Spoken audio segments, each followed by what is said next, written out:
CNE news में आप सभी का स्वागत है और अब लेते हैं खबर विशेष की ये खबर।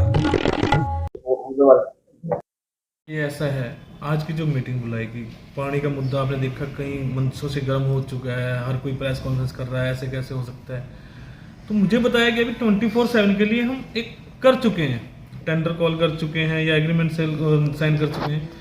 मैं सभी पार्षदों के, शायद हम उस टाइम नहीं थे सदन के अंदर, तो मैं सभी पार्षदों के समक्ष ये बात ऑफिसरों के जरिए रखाना चाहता था कि मुझे प्रॉपरली पता तो हो, कि मेरे सभी पार्षद को पता तो हो हम कर क्या रहे हैं एमसी के अंदर। आज हमने कुछ मान्य जो पार्षदगण है उन्होंने बात रखी अपनी कि जी हम कैसे दे सकते हैं 24/7, हम अतिरिक्त बोझ क्यों डाल रहे हैं चंडीगढ़ के ऊपर, क्या ईडब्ल्यूएस को वो पाइपें चेंज होंगी। बहुत सी त्रुटियां थी उसमें जो आने वाले समय में ठीक की जाएंगी। अभी 24/7 जो बताया गया, अभी हमने कितना पैसा हम कर्ज ले रहे हैं और कितना हमने वापस करना है, वो सब डिटेल में बताया गया। और आने वाले समय में देखते हैं, जैसे भी आप हाउस की जो अभी चल रही है डिस्कशन, उसमें जो भी प्रतिक्रिया निकलेगी आपसे जरूर डिस्कस की। अच्छा, ये पूरा प्रोजेक्ट हो गया, एग्रीमेंट हो गया, बीजेपी के राज में हो गया, अब इसको लागू भी करने वाले हैं, तो अब आप इसको किस तरह से देख रहे हैं? आपको लगता है कि ये वेस्टेज ऑफ मनी है, ये जो प्रोजेक्ट हो रहा है 24/7 वाला? देखिए, सबसे बड़ी बात तो इसमें जो मैडम गुरबख्शी ने रखी, हमारी 12 से 15 लाख लोगों की आबादी। आज ऑफिसर कह रहे हैं जी हमने 2300 बंदे के सर्वे किए और जिसमें 2000 लोग 2200 जो भी मान गए। चंडीगढ़ में 12 लाख से 15 लाख की आबादी में आप 2000 बंदों के कैसे ऊपर थोप के कर सकते हो, शहर चला सकते हो? सर्वे हर उस कॉलोनी का होना चाहिए जहां जरूरत है कि ये वो पाइपलाइन चेंज करके देंगे। जो हम आज के टाइम में आप देखिए ईडब्ल्यूएस जो है 4-4 मंजिली बन चुका है। अब 4-4 मंजिली तक वो कैसे स्टोर करेंगे पानी, कैसे उनके घरों तक जाएगा पानी? उनकी पाइपें पुरानी हो चुकी, क्या बदलेंगे? ऐसा कुछ भी प्रोजेक्ट में नहीं है। तो हर चीज को देख के जो बात रखी गई है, आज जो भी क्वेश्चन पुट किए गए हैं, हम तथ्य जानना चाहते थे कि इसमें बेसिकली है क्या चीज, कि हमें पता तो लगे। 24/7 कर तो रहे हैं, है क्या चीज, हम जनता को क्या बताएं? आज ही इन्होंने अपना जो फैसला है 2019 वाला हमारे ऊपर थोपा जा रहा है, तो कम से कम पब्लिक को कैसे बताएंगे? हम तो थे नहीं उस टाइम, लेकिन लागू तो हमारे समय में हो रहा, तो हम कैसे पब्लिक को जस्टिफाई करें? तो इसलिए आज वो जो एजेंडे रखे गए थे, हैवी डिस्कशन रखी गई थी, उसमें सभी पार्षदों की बात रखी गई। उसमें उन्होंने हमें सुझाव दिए कि हम इसमें और भी ज्यादा हम जो कमियां हैं वो सुधार सकते हैं। सर, आज लीकेज को लेकर सबसे बड़ी बात हो रही है, को सबसे बड़ा लॉस लीकेज के कारण हो रहा है, करोड़ों में ये लॉस है। लीकेज पर कभी काम नहीं किया गया, जिस तरह से अब ये बढ़ेगा तो 5% और बढ़ जाएगा बिल में, लोगों पर, आम लोगों पर इस पर मार पड़ेगी।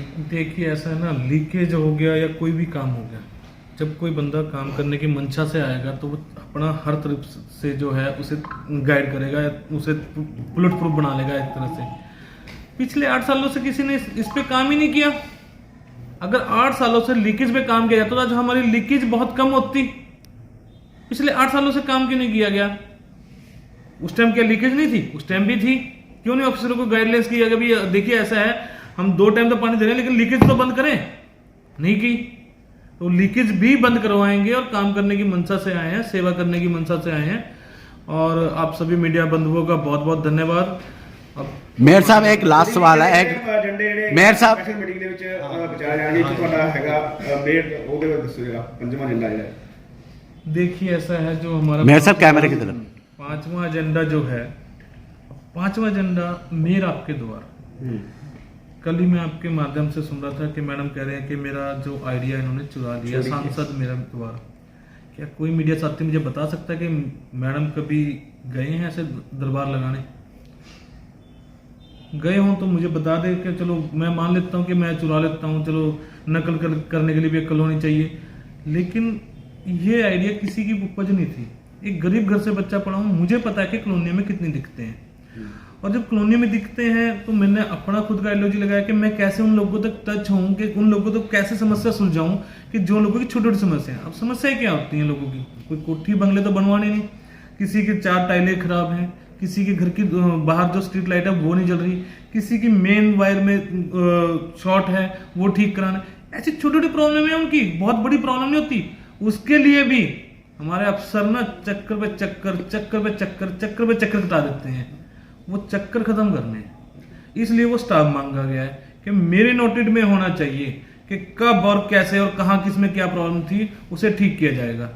और सबसे बड़ी बात जो मैं कहना चाहता हूँ, मेरे पास कल एप्लीकेशन आई, चंडीगढ़ पुलिस मुलाजिम पिछले 4 साल से सफर कर रहा जी, करीब पूरे सेक्टर 26 में कनेक्शन है, मेरे 8 घरों में से मीटर नहीं लग रहे। देखिए 8 घरों में क्यों नहीं लग रहे भाई? कह रहे जी आप, मैं पिछले 4 साल से मतलब चक्कर पे चक्कर कटवाए जा रहे हैं, कभी ये रिपोर्ट, मैंने सारी रिपोर्टें सबमिट करा दी लेकिन मेरा कनेक्शन नहीं लगा। मैंने अब बुलाया उसी टाइम चीफ इंजीनियर को, एससी साहब को बुलाया, क्यों नहीं कनेक्शन लग रहा, मुझे तो सिर्फ रीजन बता दीजिए। और आज मैं आपको बताना चाहूंगा, इस बात की खुशी भी है, अगले 2 दिन में सोमवार या मंगलवार को उनको कनेक्शन मीटर लगेंगे और वो मैंने इंस्ट्रक्शन दे चुका हूँ। हम काम करने की नीयत से आए हैं। सर 2 काउंसलर ਨੂੰ ਜਿਹੜਾ ਤੁਸੀਂ ਸਸਪੈਂਡ ਕਰਿਆ क्यों ਕਰਿਆ ਉਹਨਾਂ देखिए कोई भी हो, वो सस्पेंड ऐसे किया जाता है, जब कोई माहौल खराब करेगा हाउस का तो वो सस्पेंशन करना पड़ता है, उसके बाद तो शांति से चला ना। मैं चाहता हूँ कि मेरे जितने भी साथी काउंसलर हैं, जितने भी, चाहे वो बीजेपी से हैं, चाहे वो अकाली से हैं, चाहे कांग्रेस से हैं और चाहे मेरे आम आदमी पार्टी हो, हम हैवी डिस्कशन करें, ऑफिसर के साथ ताल मिला के चलें कि हम लोगों की सेवा कर सकें। लेकिन ऐसा नहीं हुआ, वो अब बार बार एक आपने हर बार देखा वो छोटी छोटी बातों को इंटरप्ट की जा रहे हैं। एक उनका जो माहौल, एक बात जो करने का तरीका ना, वो गुंडों वाला, वो बड़ा अटपटा सा लगा, इसलिए उन्हें सस्पेंड किया गया। धन्यवाद। थैंक यू भाई, थैंक यू। CNE न्यूज के साथ बने रहने के लिए आप सभी का बहुत बहुत धन्यवाद।